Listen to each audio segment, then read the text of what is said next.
Bonjour à toutes et à tous. C'est un plaisir d'être parmi vous ici à Fondette pour cette journée du géodécisionnel, malheureusement pour ma part en distanciel. Avant de commencer cette présentation sur les bilans d'émissions de gaz à effet de serre, je vais peut-être d'abord me présenter et présenter la société que je représente. Donc je suis Thomas Prévost, je suis économiste spécialisé Ouais, en je pense développement que... durable et économie du Ah, le développement. son est coupé. Et j'ai fondé Bien la vu, bien vu. société Adoc Solutions avec ces deux spécialités Bien vu, bien et vu. suite à trois constats. Il y a d'abord le fait qu'on parle souvent d'économie et suite à trois constats. Constamment, sans faire appel ou très rarement à des économistes, ce qui est dommageable. Ensuite, il y a le fait que il y a un décalage entre le milieu académique et les entreprises, les institutions. Les sujets, les débats, les solutions mettent des années pour ruisseler entre ces deux milieux. Enfin, dans notre territoire, il y a des structures qui ont des ambitions, mais qui n'ont pas forcément les moyens techniques ou humains, même ponctuels, pour les réaliser. Pour y répondre, Adoc Solutions a trois grandes familles de services. Il y a d'abord l'analyse économique, qui va de l'analyse presque académique, analyse quantitative, statistique, etc., etc., à des productions plus simples, plus vulgarisatrices, à travers des notes de synthèse. Si vous voulez avoir des renseignements sur un secteur, une filière, la conjoncture d'un pays, pouvoir donner brièvement, résumer l'ensemble de la littérature économique pour que les décideurs aient l'ensemble des informations synthétiques pour pouvoir exécuter et prendre ces décisions. Il y a ensuite la gestion de projet, c'est-à-dire comment initier, créer, évaluer et suivre un projet. Enfin, il y a une dernière famille de projets, de services, qui est tout simplement la sensibilisation. Ça se traduit par des conférences, conférences en ligne ou la rédaction d'articles. L'idée derrière tout ça, c'est tout simplement de transmettre des connaissances économiques, de les vulgariser au plus grand nombre. Et c'est un enjeu important pour la discipline économique, mais surtout pour toutes les questions environnementales. Alors, comment est née notre collaboration avec Arctic et Adoc Solutions? Alors, avant de commencer, je vais peut-être d'abord remercier notre entremetteur, à savoir la Digital Loire-Vallée. Alors, nos deux structures sont assez complémentaires. Il y a d'un côté tout ce qui est tout l'aspect économique, environnemental, et de l'autre tout ce qui est données géographiques, etc. Et finalement, une synergie et des synergies étaient possibles et nous sommes retrouvés sur ces bilans d'émissions de gaz à effet de serre. Je vais d'abord, du coup, peut-être avant d'aller plus loin, commencer à présenter ce bilan d'émissions de gaz à effet de serre. C'est tout simplement un diagnostic, une comptabilité des émissions qu'une entité peut produire. L'objectif principal est d'identifier les sources d'émissions, de pouvoir savoir si tel département, tel service, tel lieu de vente ou autre, que sais-je, qui émet quoi et quand.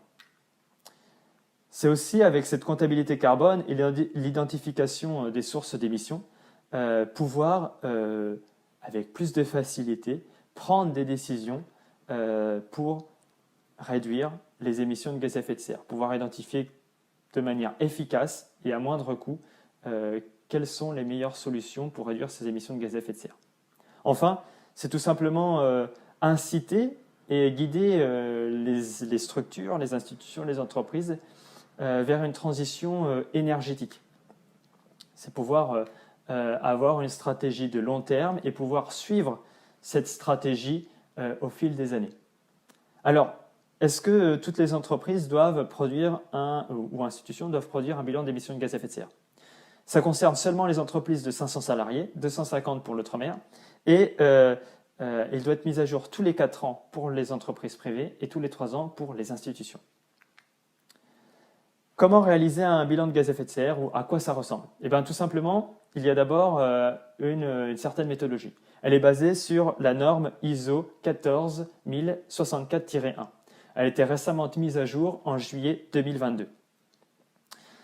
Dans ce diagnostic, dans ce bilan d'émissions de gaz à effet de serre, il y a plusieurs types d'émissions qui sont prises en compte. Alors, il y a bien entendu le dioxyde de carbone, que l'on connaît tous, le méthane aussi, dont on parle beaucoup, mais il y a des gaz dont nous sommes un peu moins habitués à entendre. Il y a le protoxyde d'azote, l'hydrofluocarbure, l'hydrocarbure perfluoré, l'hexafluor de soufre et le trifluor d'azote. Ces émissions de gaz à effet de serre sont réparties en différentes catégories. Il y a d'abord ce que l'on appelait anciennement la Scope 1, c'est-à-dire les émissions directes, produites par l'entité. C'est tout simplement, et pour grossir le trait, les émissions directes qu'émet une entreprise. Je donne un exemple. Si j'ai besoin de chauffer un four, pour chauffer une matière quelconque, je vais utiliser du charbon ou que sais-je pour pouvoir chauffer mon four, et bien, je vais brûler ce charbon. Eh ben, ces émissions qui préviennent du charbon brûlé sont des émissions directes. C'est directement ce que moi je produis en gaz à effet de serre, qui sort directement, physiquement, de ma structure. Il y a ensuite les émissions indirectes, liées associées à l'énergie, que l'on appelait auparavant Scope 2. Ces émissions-là, c'est tout ce qui est lié à la consommation d'électricité, d'énergie. Pour donner des exemples, j'ai besoin de chauffer mon local l'hiver, je vais utiliser un peu d'électricité. L'été, il fait chaud, je vais utiliser de la climatisation. Je vais utiliser de l'électricité une fois encore. Eh bien, tout ça, ça correspond à la Scope 2, à ces émissions indirectes associées à l'énergie. Enfin, il y a une troisième catégorie que l'on appelait auparavant Scope 3, c'est-à-dire toutes les autres émissions indirectes. Elles sont divisées en plusieurs catégories que je vais vous présenter dès à présent. Il y a les émissions indirectes associées au transport. C'est tout simplement les émissions, par exemple, de mes collaborateurs entre leur domicile et leur travail. Si j'ai des commerciaux qui bougent en France, eh bien, je dois pouvoir quantifier leur émission de gaz à effet de serre. Si j'ai des clients qui viennent me voir au siège ou dans des boutiques, je dois pouvoir aussi donner une estimation de leur déplacement. Il y a aussi les émissions directes associées aux produits achetés, donc tout ce que j'ai besoin pour pouvoir produire, et puis également aux produits vendus, c'est-à-dire mon produit final, comment va-t-il aux boutiques, comment est-il vendu, comment quantifier tout l'après-production. Et puis après, il y a aussi les émissions autres, indirectes, qui n'entraient dans aucune catégorie présentée que ce soit dans la Scope 1, Scope 2 ou Scope 3. Alors, quels sont les enjeux des bilans d'émissions de gaz à effet de serre? Il est important pour l'entreprise d'avoir un bilan d'émissions de gaz à effet de serre qui soit fiable, qualitatif, étant donné qu'il est public et visible par tout le monde. Et on l'a vu, les émissions indirectes, notamment liées au transport, la Scope 3, sont très difficiles à appréhender et à quantifier. Il y a aussi un autre enjeu, c'est tout simplement comment mettre un plan d'action, comment le suivre et comment l'évaluer. C'est toujours dans cette dynamique-là, les plans d'action sont visibles par le public. Et il faut, pour que l'entreprise garde une certaine image, puisse justifier son plan d'action de manière qualitative et puisse après évaluer aussi ses ambitions qu'elle souhaitait réaliser au moment du bilan des émissions de gaz à effet de serre. C'est là que Adoc Solutions et Arctic vous proposent une offre commune, une solution finalement de bout en bout, c'est-à-dire la réalisation classique d'un bilan d'émissions de gaz à effet de serre, mais aussi en complément des outils de visualisation de vos émissions qui permettent de faciliter la réalisation du bilan de gaz à effet de serre, mais aussi suivre. C'est un véritable outil de monitoring pour pouvoir suivre les émissions liées au transport et pouvoir aussi suivre les postes d'émission en fonction de vos différentes structures à un niveau géographique. Si vous avez plusieurs entités réparties dans un territoire, il vous permettra facilement de pouvoir visualiser les répartitions, les postes d'émission de gaz à effet de serre. Il y a aussi la gestion de projet, c'est-à-dire vous accompagner après le plan d'action pour mener, initier, suivre, évaluer votre projet pour le mener à bien.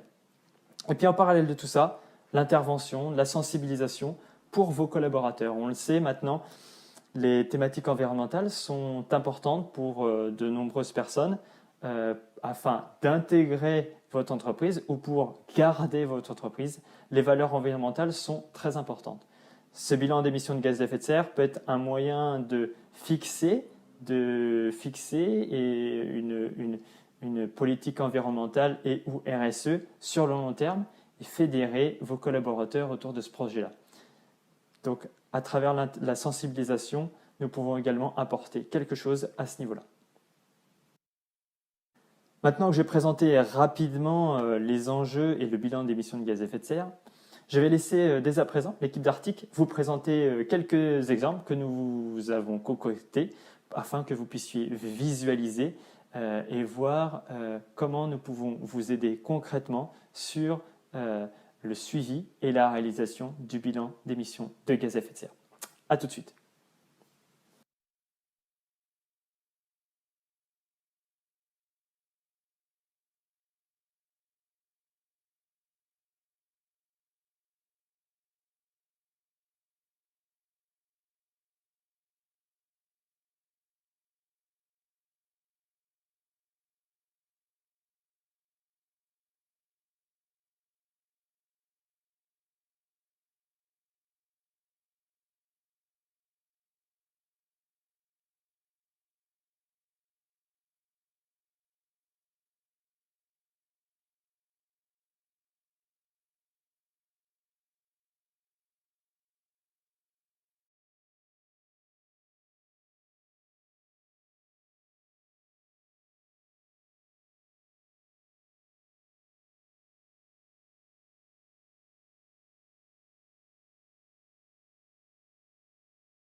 Mesurer plein de déplacements de plein de sources différentes. Mesurer plein de déplacements de plein de sources différentes. Ah, c'est bien. Il y a un petit peu d'écho. Alors, donc c'est Nicolas qui a construit entièrement l'exemple d'Atlas. Donc c'est Nicolas qui a construit entièrement l'exemple d'Atlas. C'est Nicolas qui a construit.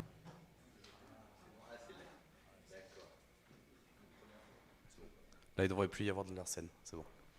Ça devrait être bon. Voilà, je m'entends plus en double, c'est super. Alors, donc Nicolas a entièrement construit un exemple d'Atlas et à travers cet exemple, on va commencer par vous montrer comment on peut mesurer et illustrer les émissions qui sont liées au déplacement domicile-travail. C'est un des plus gros enjeux de ces bilans carbone et c'est l'un des premiers sujets pour lesquels les entreprises sont venues nous trouver en disant bah voilà, j'ai plein de salariés, comment je fais pour appréhender tous ces déplacements, toutes ces notions et quantifier les émissions derrière. Donc on a pris l'exemple d'une entreprise qui dispose de 9 agences en France et qui emploie 1700 personnes, voilà, dans les plus grandes villes. Chacune des agences a entre 60 et 800 salariés qui se rendent sur leur lieu de travail tous les jours. Voilà. On a réalisé une enquête auprès de chaque salarié pour connaître son mode de transport principal pour se rendre à son travail. Et derrière, on a pu recueillir assez facilement, grâce aux outils RH, le nombre de déplacements qu'ils font quotidiennement grâce au nombre de jours de présence. Voilà. À partir de ça, on a utilisé les fonctions routières de cartes des données online, donc qui nous permettent de calculer une matrice de distance, par exemple, pour connaître, pour chaque salarié, en fonction de son mode de transport, le nombre de kilomètres qu'il parcourt matin et soir pour se rendre sur son lieu de travail. Tout simplement, comme on l'a fait, on a pris la liste des salariés, on les a géolocalisés directement dans cartes et données online et on a pu, entre leur lieu de travail et leur domicile, établir ce calcul de matrice de distance. Voilà.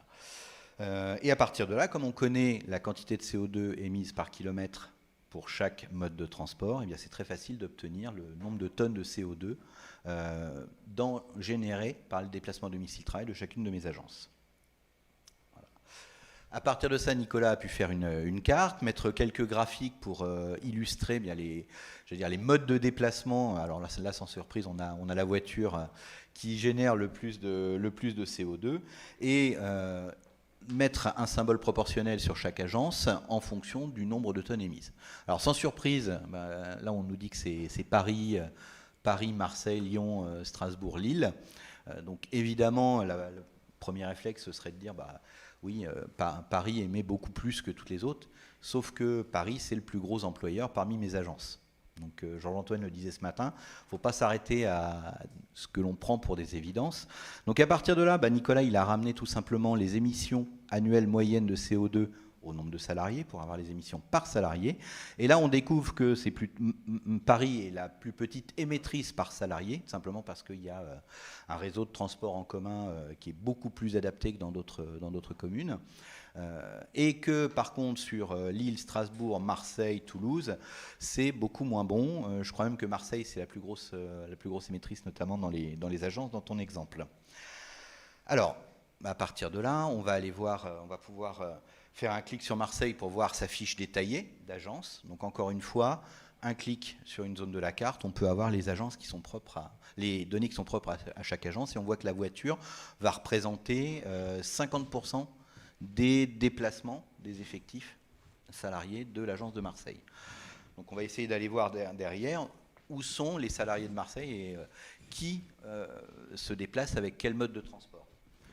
Donc là directement, par un simple drill down, puisqu'on a plusieurs niveaux dans un atlas, Nicolas a pu représenter le domicile des salariés, leur mode de transport, le nombre de tonnes émises par chaque salarié, directement.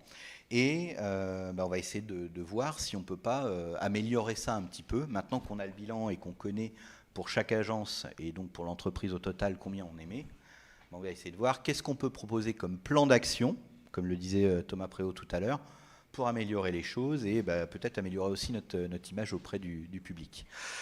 Donc première chose, première idée qui me vient, c'est de dire, et si on favorisait les mobilités douces, par exemple le vélo, parce qu'il y a probablement des salariés qui pourraient se rendre en vélo au travail et qui viennent en voiture.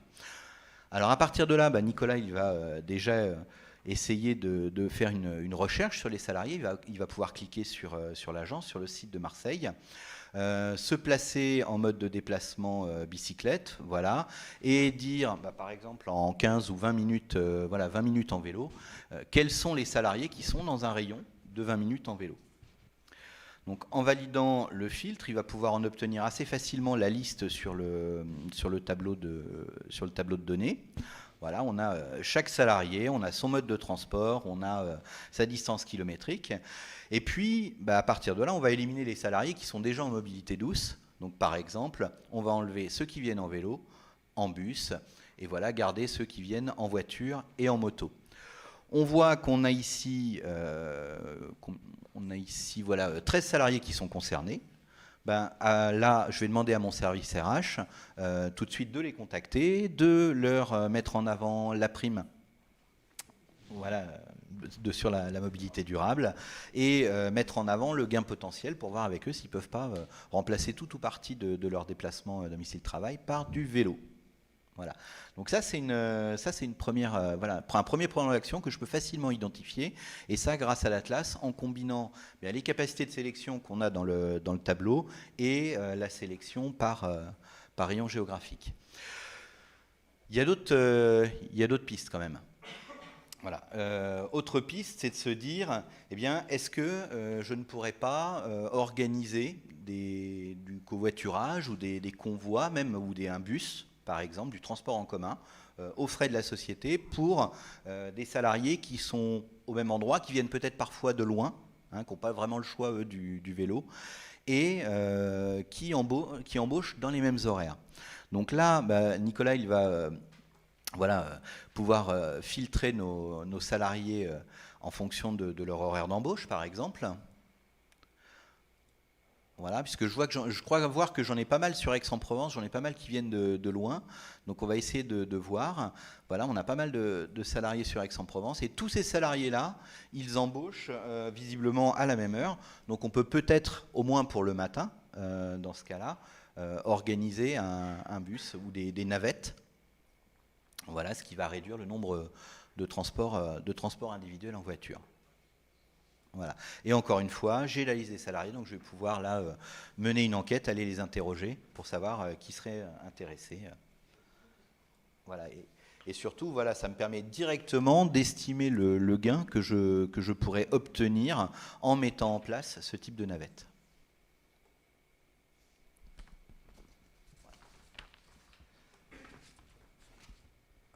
Alors, deuxième poste, Thomas Préau en a parlé tout à l'heure, c'est tout ce qui est lié au transport de marchandises, que ce soit ce que moi j'expédie pour livrer mes produits à mes distributeurs, ou tout ce qui est matières premières, pièces détachées que je fais livrer à mes usines pour pouvoir produire les biens que je vais commercialiser.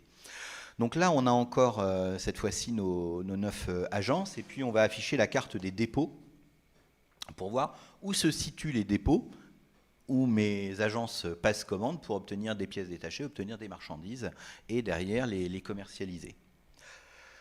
Alors, on peut avoir, je crois, Nicolas, des infos sur les dépôts, et puis on peut surtout visualiser assez facilement, voilà, on a les effectifs des agences, visualiser assez facilement quelle agence commande à quel dépôt. Actuellement, dans notre exemple, les agences sont libres de commander à n'importe quel dépôt de France. Voilà, on pourrait dire que l'entreprise type qu'on a ciblée ici, au départ, n'a pas fixé de règles trop strictes sur voilà, ces flux de transport. Et on peut voir que certaines agences se font livrer de très loin. Voilà. Donc encore une fois, on a géolocalisé chaque agence, chaque dépôt. On a les bordereaux de transport qui vont nous indiquer les trajets d'un dépôt vers une agence avec toutes les expéditions de l'année. Je peux, dans carte des données online ou article plateforme, rentrer le profil d'un camion. Et si j'ai les fonctions routières avec un référentiel de transport camion, je peux, par modèle de camion, estimer le nombre de kilomètres parcourus entre le dépôt et l'agence. Ce qui va me permettre, encore une fois, de calculer des émissions de CO2 et d'obtenir les émissions qui sont propres à tous les trajets, voilà, entre mes dépôts et mes agences. Donc, une fois qu'on a fait ça, on peut voir tout de suite avec un petit graphique les incohérences. Notamment, je crois que c'est Magny qui est le plus gros émetteur parmi mes dépôts. Simplement parce qu'on voit qu'il livre énormément d'agences en France. Donc, certaines de ces livraisons sont a priori pas optimisées. On peut essayer de voir, d'inciter les agences, par exemple, à commander au dépôt le plus proche, en mettant plus de camions à disposition, si c'est un problème de disponibilité ou de possibilité de livraison à un instant T. Et on va pouvoir visualiser très rapidement, surtout, les flux, les endroits où agir en priorité, c'est-à-dire quelles sont les livraisons qui génèrent le plus et où je vais pouvoir gagner le plus en éliminant ces flux. Voilà, encore une fois, avec l'info au survol de chaque flux et l'information aussi, on voit pour chaque agence, on a le dépôt le plus proche. Alors peut-être que, voilà, en rattachant chaque agence obligatoirement à son dépôt le plus proche, je vais pouvoir gagner énormément. Et ça, Nicolas, je crois que tu as préparé une couche de flux optimisée pour essayer de simuler ce qui se passerait si je mettais cela en place. Donc on voit que ça réduit énormément de trajets. Et en termes de gains, on est vraiment sur une réduction conséquente des émissions. Voilà, donc on a le avant, le après et le avant. Ouais. Voilà, et les flux optimisés. Donc pareil, encore une fois, essayer de rationaliser un petit peu les flux logistiques au sein de l'entreprise, c'est une très bonne piste pour réduire les émissions et améliorer son bilan carbone. On a parlé aussi des déplacements des équipes commerciales. Nous-mêmes, on a des commerciaux qui se déplacent sur le terrain. On a parlé de sectorisation aussi des commerciaux ce matin, voilà, de trajets parcourus, d'essayer de rationaliser un petit peu ces trajets, d'équilibrer les kilomètres. Donc là, on a fait une cartographie de nos commerciaux avec leur lieu d'habitation, représenté par les points rouges. leur secteur commercial sur lequel ils ont leurs clients. Je crois qu'on peut afficher au plus les clients les points des clients dans ton exemple, Nicolas. Voilà, on a géolocalisé chaque client de chaque commercial. Et on voit que on a des commerciaux qui émettent voilà, plus que la moyenne dans le petit graphique que tu avais, juste avant, puisqu'on a le petit trait où on a matérialisé la moyenne des émissions de nos commerciaux. Et on voit qu'il y en a un qui est le premier, lui par contre il est largement au-dessus de la moyenne. Donc actuellement, voilà, l'ensemble de l'entreprise émet 173 tonnes de CO2 par an par les déplacements de ces équipes commerciales. Encore une fois, dans le CRM, on a la liste des visites effectuées par les commerciaux avec les dates. On a l'adresse des clients ou des prospects. Comme je l'ai expliqué tout à l'heure, on peut facilement, avec l'organigramme, calculer une matrice de kilomètres liés à ces déplacements et les associer aux véhicules ou au type de véhicule de chaque commercial. Alors, une première piste pour réduire ces émissions, c'est de moderniser sa flotte. Par exemple, on avait Toyota l'an dernier, je crois qu'il serait content de m'entendre dire ça, d'aller sur de l'hybride, de l'électrique. C'est une possibilité. Et avant de réinvestir dans de nouveaux véhicules, on peut déjà regarder s'il n'y a pas des kilomètres inutiles parcourus, s'il n'y a pas des gros déséquilibres parmi nos commerciaux en termes de kilomètres parcourus. Par exemple, voilà, là on voit qu'on a un commercial qui est complètement excentré par rapport à son secteur. Peut-être que par une simple opération de resectorisation, je peux diminuer les longs trajets qu'il effectue et je peux répartir une partie de ses clients sur des commerciaux qui sont plus proches pour minimiser les déplacements. Donc voilà, un petit exemple. Donc Nicolas, il a utilisé la fonctionnalité de sectorisation automatique pour qu'on lui suggère une nouvelle sectorisation du territoire dans l'organigramme. Peut-être qu'il l'a retouché manuellement pour, conserver certains clients à certains commerciaux ou certains secteurs à certains commerciaux.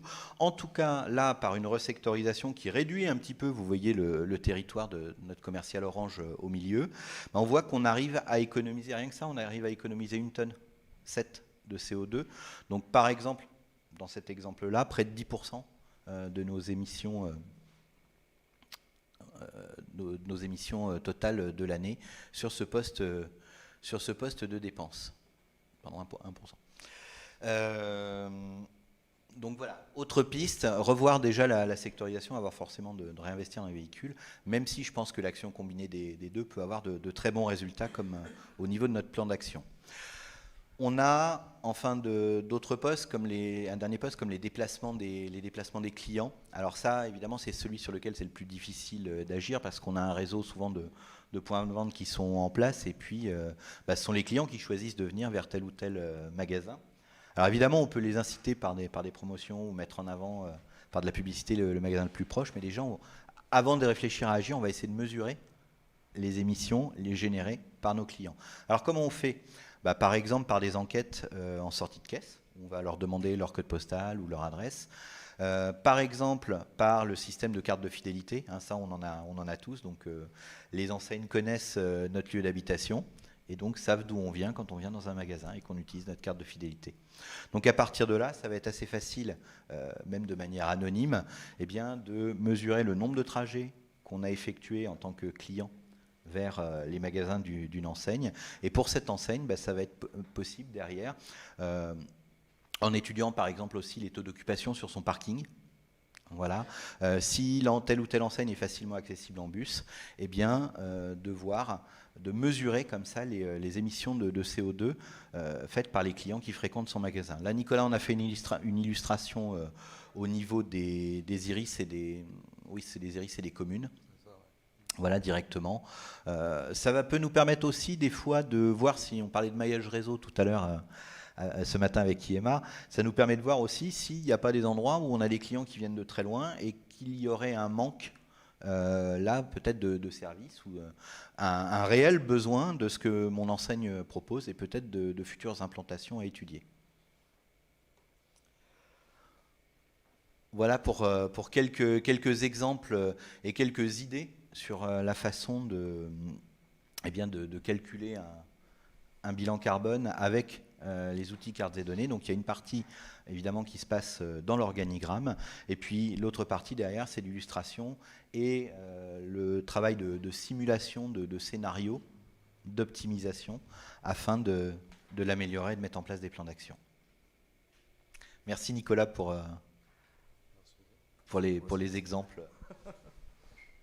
Et je crois qu'on va laisser la conclusion à Thomas, qui avait une deuxième petite vidéo. Donc, je vais retourner voir avec Nicolas pour qu'on puisse la lancer.